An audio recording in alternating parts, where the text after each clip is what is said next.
Seguimos en Elecciones Generales 2016, seguimos transmitiendo desde el canal del Jurado Nacional de Elecciones. Gracias por estar con nosotros, gracias por acompañarnos en esta jornada tan importante y tan decisiva para nuestro país. La votación sigue, la gente en la calle está yendo a los colegios electorales, la hemos podido ver en nuestro camino hasta aquí, hacia el canal, y la hemos podido ver además en la mañana cuando hemos votado. Se percibe una sensación de normalidad, pero como en todo proceso, pues hay sus cosas buenas, sus cosas malas, algunos errores, algunos defectos. Y quienes han estado mirando esto justamente son los observadores internacionales. Y esta tarde me toca conversar con dos de ellos para un poco preguntarles qué es lo que han sentido, qué es lo que han percibido, cómo han visto las horas que llevamos de votación en este proceso electoral. Me acompaña la senadora boliviana Yanine Áñez. Ella es de la Confederación de Parlamentarios de América y está en labor de observación en nuestro país. Senadora, bienvenida, gracias por estar con nosotros. Muchísimas gracias, Carlos. Un saludo cordial a todo el Perú. Encantada de estar acá como observadora. Gracias por haber aceptado nuestra invitación de estar con nosotros. Y nos acompaña también el licenciado Eduardo Flores Buitrago. Él es costarricense y forma parte de la Asociación de Observadores Electorales Costarricenses. Don Eduardo, bienvenido también. Gracias por estar con nosotros. Muchas gracias y a su pueblo tan cálido que nos ha dado el mejor recibimiento. Gracias por invitarme. De esta mañana de trabajo, cuéntenme un poco qué es lo que han podido ver, qué les ha llamado la atención en lo positivo y en lo negativo, y si tuviésemos que hacer una primera evaluación, todavía por supuesto sin tener todos los datos, ¿qué podríamos ir diciendo? Senadora. Yo, Carlos, y no quiero olvidarme de esto porque quiero rechazar y lamentar el atentado que ha querido empañar este proceso democrático y que, por supuesto, de que no ha tenido mayores consecuencias, lamentar la muerte de esas 3 personas, pero que no ha seguido con ello, condenarlo desde todo punto de vista y ojalá de que no enturbie esta fiesta democrática, ¿no? Nosotros hemos estado desde muy tempranas horas de la mañana, hemos estado participando previo a ello en jornadas informativas. ¿Seguro? Sí. Y bueno, destacar primero la participación, porque desde muy temprano la gente peruana ha acudido hasta su recinto. Nosotros hemos estado acá en el distrito de Miraflores y allá en el recinto de Madre Purísima hemos tenido una serie de dificultades para la apertura y para que comience la gente a emitir su voto, y obviamente eso ha generado muchos reclamos porque empezó en la mayoría de las mesas a las 10 de la mañana. ¿En la mayoría de las mesas? En la mayoría. Ajá. La primera mesa que comenzó, que se aperturó y comenzaron a emitir su voto fue a las 9 de la mañana, que fue una. Posteriormente ya empezaron las otras, pero con una serie de dificultades. Cuando la convocatoria era a las 8 de la mañana. Para que comiencen a emitir el voto, ¿no es cierto? Deberían estar incluso mucho antes para prepararla, para constituir las mesas y para empezar el proceso con toda normalidad, pero sin embargo, después ya estaban empezando, hemos tenido también que distribuirnos a otros recintos electorales y puesto que esa era nuestra ruta y llegamos también al distrito del Lince. Al Lince, de Miraflores se fueron al Lince. En la República de Chile. En el Colegio República de Chile. ¿Qué encontraron allí? Ahí, desafortunadamente también las condiciones del recinto no estaban preparadas porque demasiados votantes y en ese recinto era el voto electrónico y no tenían la información precisa los electores para ir a emitir su voto y ahí tenían un poco de dificultad. La gente lo decía, lo manifestaba, era muy claro. Muy claro. Y yo también quiero destacar la participación de los funcionarios del Jurado Nacional Electoral porque ellos sí estaban haciendo su trabajo y estuvieron desde muy tempranas horas de la mañana y ellos estaban obviamente informando a las personas que iban a emitir su voto, pero creo que esto complica un poco el tema de tener este sistema mixto, porque en algunos lugares donde se había dispuesto que sea la votación por voto electrónico, pues se cambió, dice, ¿no? Y entonces eso les dificultó incluso a las personas que integraban las mesas a no tener mucha información, de repente por desinterés propio también de no saber qué era lo que iban a hacer. Y en otros recintos donde era demasiada gente la que había, pues ellos también ahí estaban con esa dificultad. Mucha gente, dice usted, para colegios tan pequeños, para pasillos pequeños, demasiada gente. Demasiada gente. Es más, tuvieron que improvisar carpas para que puedan instalar ahí las mesas de votación y creo de que eso se dificulta un poco con la diferencia de acá en en el otro colegio de acá de Miraflores, el que le En el Máster Purísimo. Ahí estaban con una infraestructura totalmente amplia. Donde Y ahí no había voto electrónico. Y ahí no había voto electrónico. De acuerdo, le entiendo. Sí, le entiendo. correcto. Licenciado Buitrago, su percepción. Bueno, buenas tardes. Primero que todo, felicitar a la República de Perú y al pueblo peruano por el civismo que han mantenido en estas elecciones, porque todo lo que hemos observado ha sido en calma. Obviamente hay personas que se sienten impacientes por estar en una cola esperando tanto. Entre las cosas que observamos, que obviamente son para crecer, son para aportarle al jurado cosas buenas para su crecimiento. Observamos que las personas mayores eran dejadas al final de la fila y que muchas querían una fila preferencial.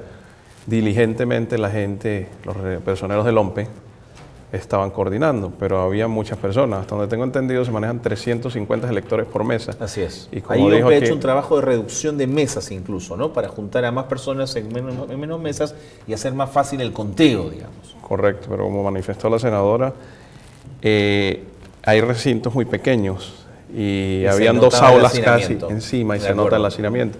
Y las que tenían dificultades eran las personas mayores y las personas con discapacidad. Respecto a las mesas, comparto la inquietud de la senadora.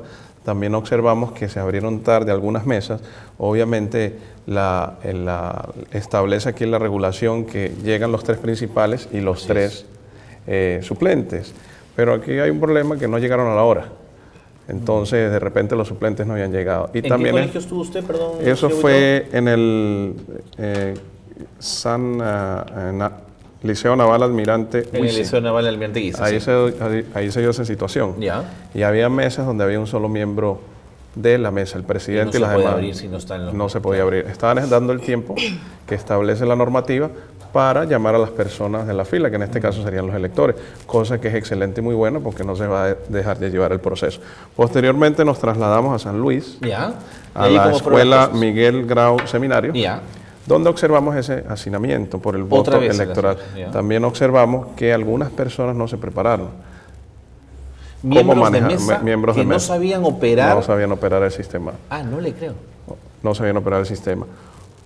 Al ingresar al recinto, había una máquina para hacer el voto en la vía de la simulación, donde los personeros del OMPE le estaban explicando a las personas mayores lo que debían hacer, pero cuando llegaban a la mesa de votación, de repente había una confusión. Ojo, con esto no quiero descalificar a nadie porque errar es humano, y estos son nulidades relativas las cuales se pueden subsanar. Es una de las razones que participamos los observadores como garantes y a través de nuestros informes vamos a hacer llegar esto al Jurado Nacional de Elecciones y todo esto para crecer. Y debemos recordar que estamos en un proceso de cambio y el voto electrónico es para crecer, para mejorar. Eso le quería preguntar, ¿eso significa que el voto electrónico hay que perfeccionarlo con una mirada de futuro?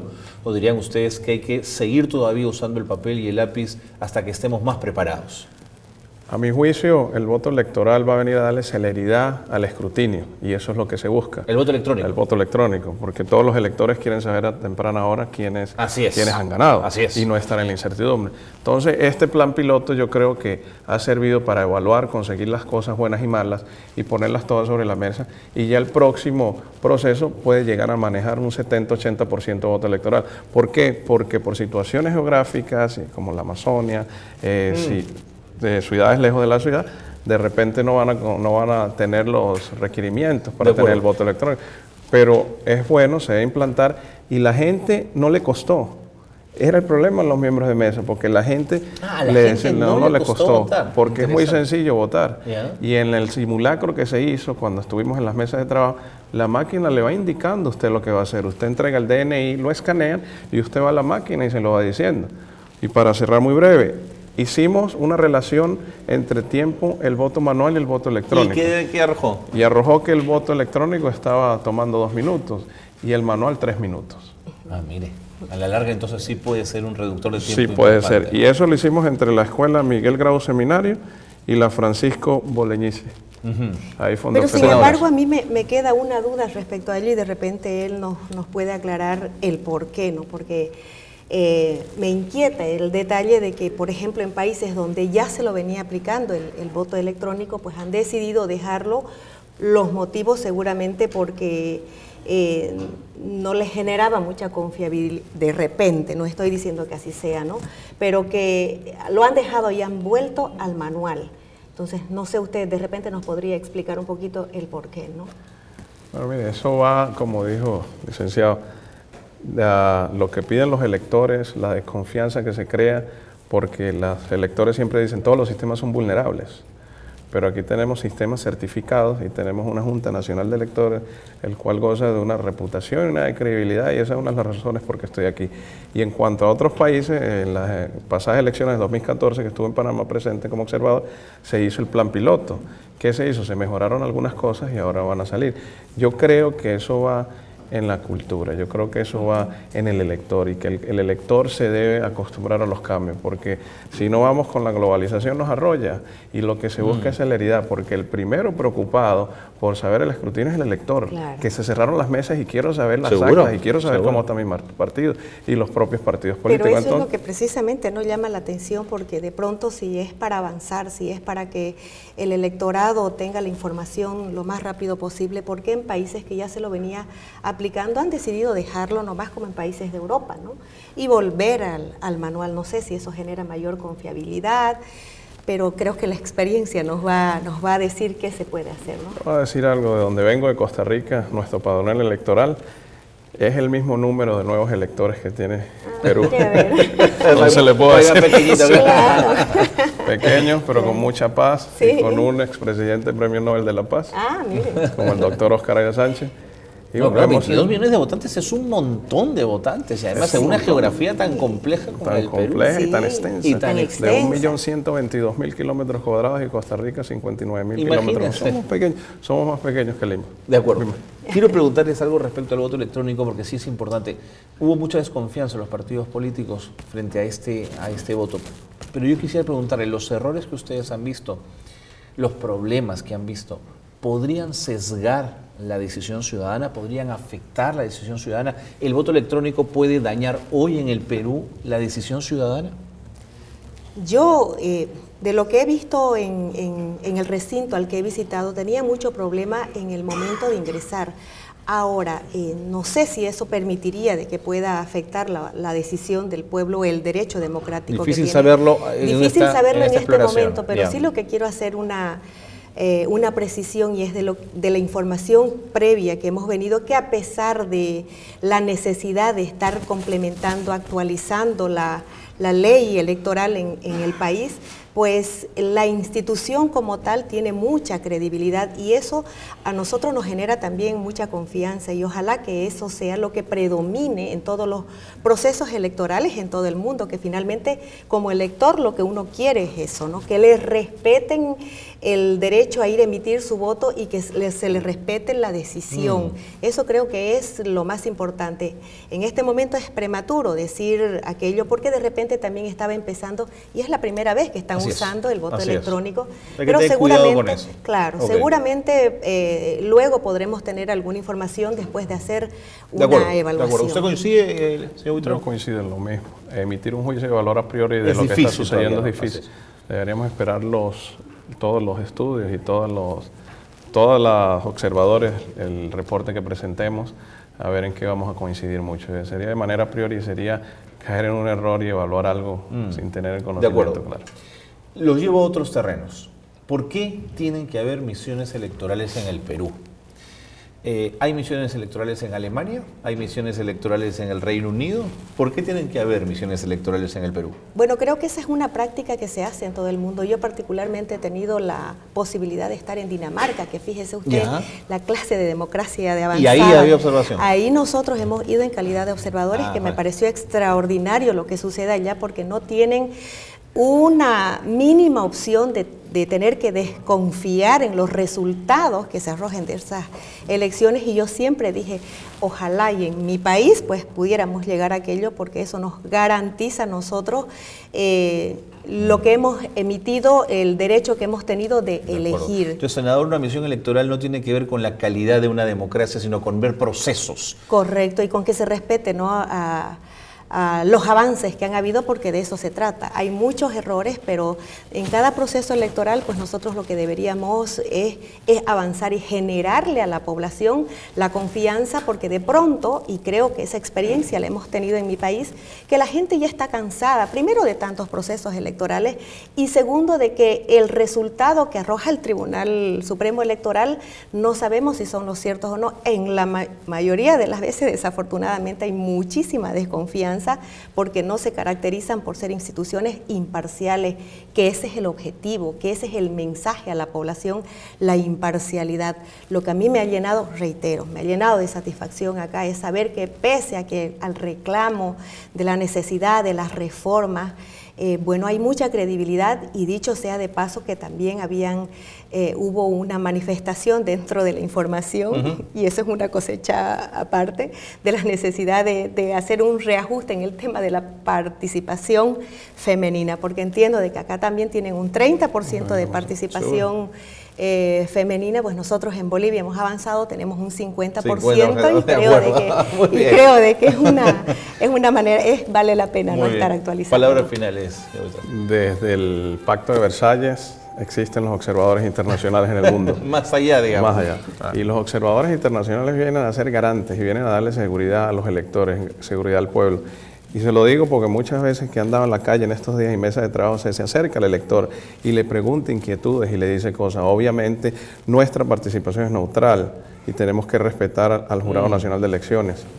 Entonces, lo que viene a traer los observadores internacionales es darle garantía al proceso, darle credibilidad al proceso a nivel internacional. Y como usted manifestó, sí, existen muchos países que no les gustan los observadores, empezando por Estados Unidos, que no les gusta tener observadores. Pero esa es la garantía del proceso y la credibilidad. Muchísimas gracias a ambos por haber estado en el canal del jurado. Gracias por estar en nuestro país en misión de labor, de inspección electoral, y será hasta la próxima. Muchísimas gracias. Muchas gracias y suerte. Momento de hacer una pausa y seguimos con más aquí en Elecciones Generales 2016. No se vaya.